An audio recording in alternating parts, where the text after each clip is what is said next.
dia, primeiro colegial. Primeiro colegiais, tudo bem com vocês? Espero encontrá-los todos animados para estudar essa semana, hein? Tivemos uma semana de descanso. Aposto que todos estão com muita energia para começar essa semana para estudar muito. Então, vamos começar com história, hein?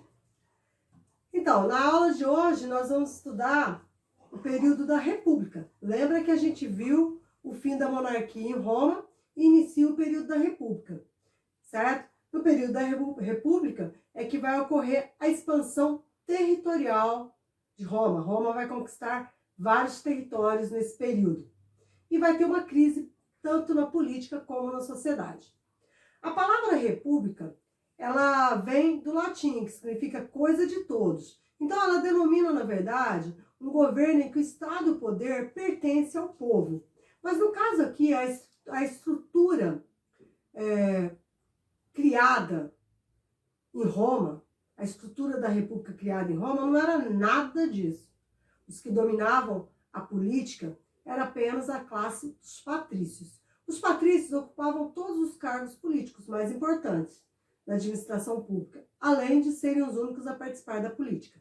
Existia, por exemplo, vamos falar aí de alguns cargos ocupados pelos patrícios.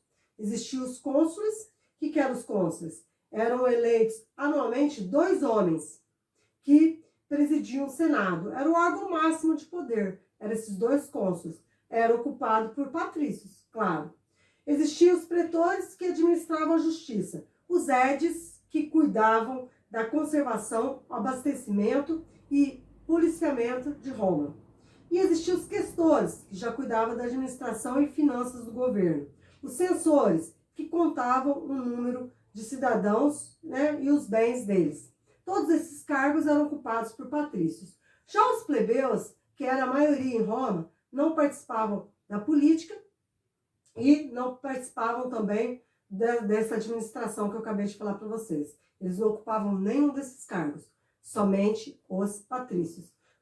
Só que eles eram obrigados a lutar no exército, a fazer parte do exército. Com o tempo, os plebeus perceberam sua importância e começou assim, tomou, né, consciência da sua importância, de seu papel social perante a sociedade romana. Por isso, eles iniciaram uma luta política contra os patrícios, que vai durar mais de um século. E aí nós vamos ver que os plebeus vão conseguir algumas conquistas. Os plebeus vão conseguir fazer com que os patrícios cedessem várias exigências. Uma delas foi a criação do comício da plebe, presidido por um tribuno da plebe. Ou seja, agora os plebeus teriam um representante deles lá na política.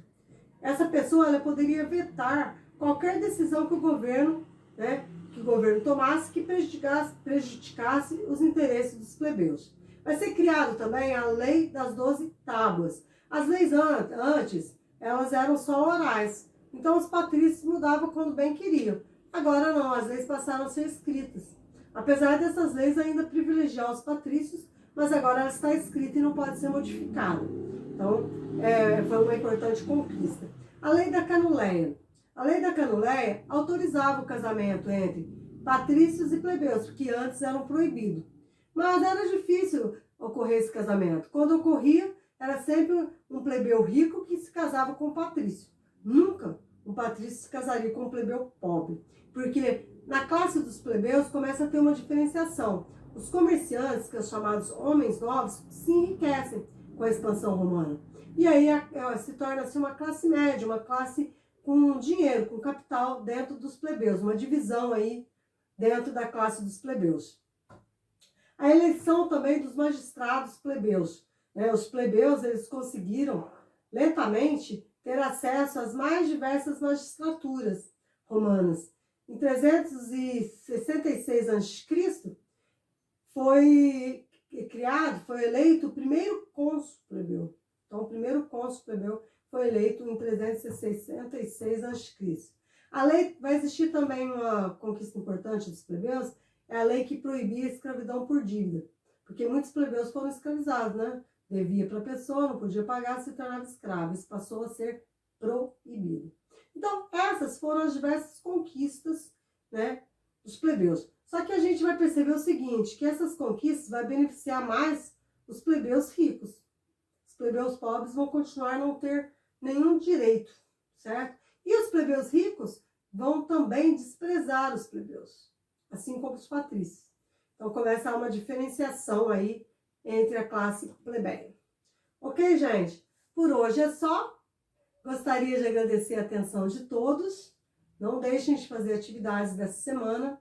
Estou aguardando. Vou passar as atividades aí para vocês, ok? Boa semana, gente. Fiquem com Deus. Até mais.